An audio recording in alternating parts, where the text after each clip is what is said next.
Welcome everyone to the kickoff of the GoRacing Sim League's first GT3 season of 2025. I'm Skippy McThrottle and I am joined in the booth by my long-time partner Billy Ray Burnout. Billy Ray, tell me what we're going to see today in this first race of the season. Well, Skippy, we are going to witness one exciting race today. Many of these drivers have been practicing this track for several weeks, and some teams even participated in the 24-hour event here last week. As a matter of fact, two of the teams had podium finishes in the 24-hour event. The IBR Competizione team finished third overall, and the GoRacing Sim League team actually had their second victory in 2 years at this famous track. Most of the drivers in this field have tons of experience racing here at Daytona. That is correct. As a matter of fact, Lewis Lockshine, who is starting second, has won 2 times on this track while racing in GoRacing Sim League. And Mikey Fredrickson has had 4 top 5 finishes while racing with the league here at Daytona. That's correct. And another driver in the field, Shane Papala, has the most top 10s in the league with 6 top 10s and 8 starts. The green flag waves and the new season is officially underway. These first few turns are extremely tricky with the field all grouped up like this. Let's see how they handle turn 1. So far so good. The whole field is nose to tail, 2 by 2 as they navigate this tricky turn. And 2 cars spin. Oh no, cars are going everywhere.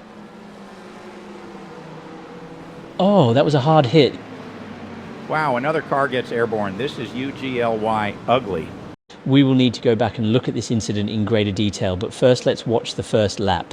Yeah, I suspect many of the cars involved in that big wreck will not even finish the first lap. That wreck was so ugly, it could scare a buzzard off a gut wagon.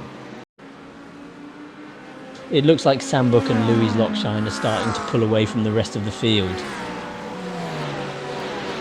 As they make their way out of NASCAR 2, the drivers approach the most difficult and dangerous part of the track, known as the bus stop. Yeah, the drivers have to be careful as the tyres are cold. It takes a few laps to get the tyres up to temperature. So far, everyone seems to be handling the bus stop safely. Oops, someone took out the cone. Yeah, I hope no one hits the cone as it could do damage. These cars are so aero sensitive and the slightest damage could hurt downforce.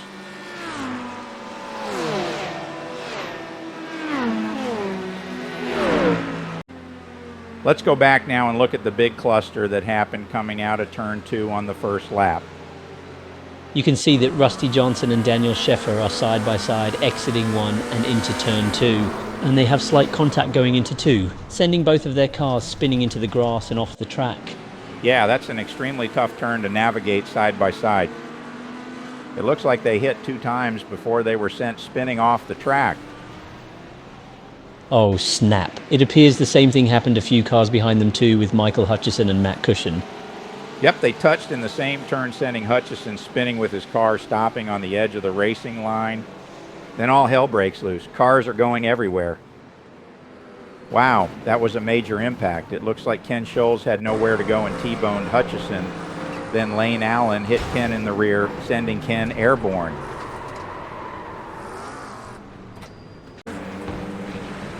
Let's look at this from inside Lane's car. Ouch, I hope he is okay. That was a hell of a hit.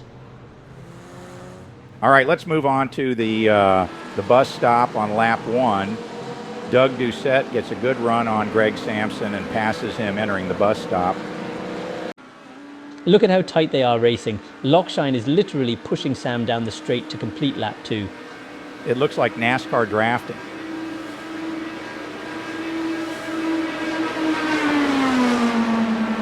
Looks like Matt Cushion had another issue in turn 2 on lap 2. Yeah, it looks like he got his right sides in the grass and this sent him spinning into the infield. You have to be careful there, as if you go too far off track you will receive a black flag. Then on lap 4, Jeff Mann was a little too fast entering turn 1, and this caused him to lose control and spin out. One of the biggest no-nos in the league is to pull out into traffic after a spin, and Jeff almost did that. Wow, that was a close one for Jamie MacArthur. Both drivers are new to the league this season.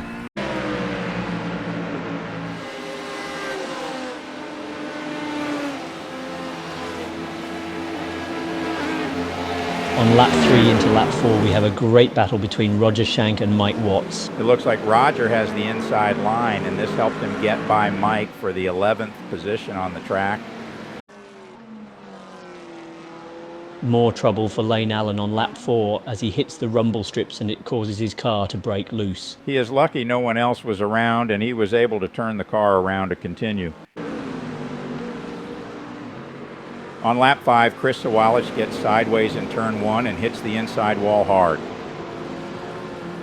It looks like the Mustangs are a handful as John Enriquez simply gets loose and spins entering the NASCAR track in turn 6 on lap 5. Yep, that's 2 solo spins in a row for Mustangs.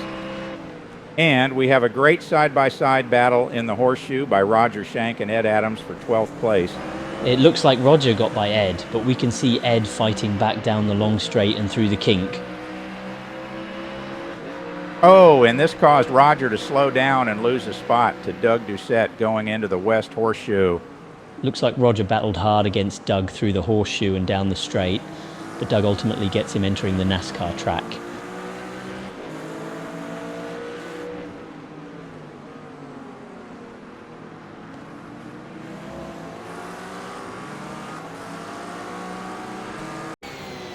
On lap 7, Brandon Harrison makes a great move on Shane Papala going into 1 and completes the pass in turn 2, so it is possible to pass in turn 2. And we have another Mustang spinning. This time it's Doug Doucette on lap 7 in the horseshoe. On lap 7, we have a scary accident with new member Frank Apa going into the bus stop. Wow, that's a hard hit. And another Mustang spins. This time it is Chris Sawallich spinning on lap 8 entering the NASCAR track. Rough day for Chris. On lap 9, we have an incident between new member Frank Apa and Daniel Sheffer.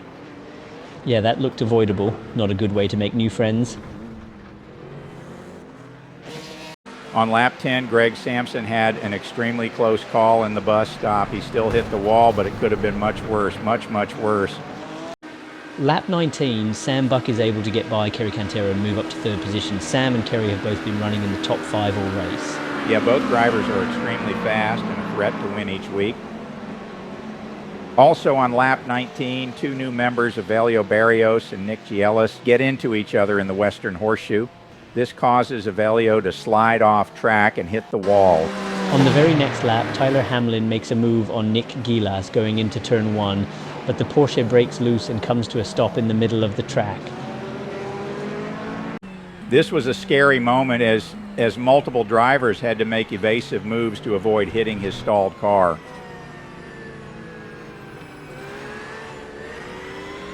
On lap 23 in the International Horseshoe, new driver Jamie MacArthur makes an aggressive move on John Enriquez, but he overdrives the turn and John is able to hold the position. Several laps later, and Kerry Katera and Sam Buck are still battling hard. Now they are fighting for 2nd place and a shot at going after 1st place driver Louis Lockshine. Man, it has been fun watching these two battle for position. The draft at this track is making it impossible for Sam to pull away from Kerry, and Kerry is putting all kinds of pressure on Sam. On lap 28, Frank Apa charges hard into the West Horseshoe and runs right into MacArthur.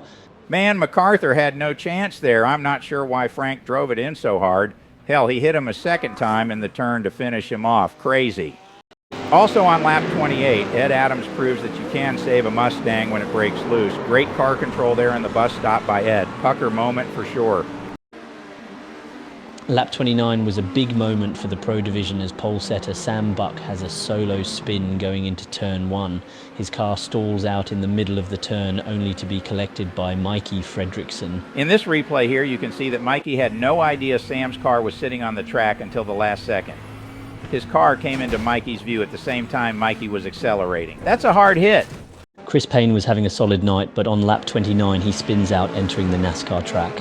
I was listening to his radio and it sounds like he was having mechanical issues during the race. On lap 30, Doug Doucette had a horrendous crash in the bus stop. He was in 7th at that time. Mercy, that was a hit. Yes, it was. On lap 38, Nick Gielis goes for a crazy ride in the bus stop. It looked very similar to what happened to Ed Adams earlier. Matthew Hibbs had a small issue on lap 38 entering the NASCAR track. Solo spin, no harm, no foul. Daniel Scheffer had a similar spin in the International Horseshoe on lap 40. Doug Doucette was able to avoid him, and he was able to right the car and continue. Look at this wonderful battle between Chris Payne and Scheffer. That's some good stuff right there. Teammates Ed Adams and Eric Essery had a hell of a battle for 7th place with only 5 minutes left in the race. Yeah, the draft on this track makes for some extremely tight, intense battles going into turn 1. Nothing is more tense than racing your teammate. Lord knows you want to beat them, but not wreck them in the process.